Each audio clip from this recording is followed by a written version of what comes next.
So ayan mga kagulay, isang magandang umaga. Update ko lang po kayo dito sa aking inisprehan ng Select Herbicide at wasiwas yung aking pag-apply. So makikita nyo dito mga kagulay na madilaw na yung mga damo.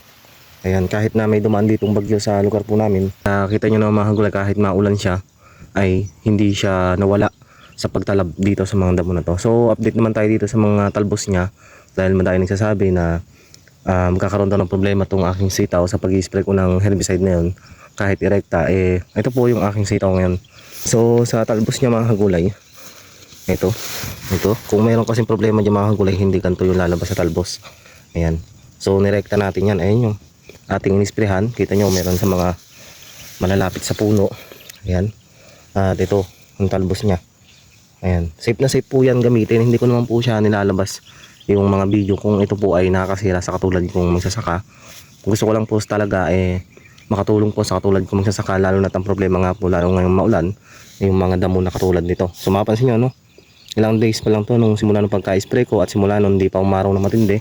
So dahil ngayon lumipas naman ng bagyo at malayo na, kaya sa maghapon na to at uminit, mas lalong didilaw to at mamatay na yung mga damo na to. Ayan, so mapapansin nyo, ayun yung damo na madilaw na, kahit yung mga nasa gawing puno ng sitaw dahil sa wasiwas na aking pag-apply, ayan, maganda yung epekto niya. Ayun, mga bagsak na yung talbos niya ng mga damo. So bagsak na yung mga damo. So yun lang mga kagulay, gusto ko lang kayo i-update na talagang okay yung aking pagka-spray at hindi ko po ito isasuggest kung hindi po ito maganda na gamitin itong herbicide na to. Ayan, so andito kasi ako sa may sitaw dahil tinignan ko nga ngayon. Tinignan ko kung kamusta na ba yung aking pagka-spray. Ayan, kita nyo yun, mga bagsak na. Ayan, madilaw na siya. Ito yung pinagbasyuan ko. Ayan, so ito po yung kanyang itsura, pang sibuyas po yan. So bali ang ginagamit yung mga gantong herbicide na pwedeng irekta ay 4 na klase po yan, pwede.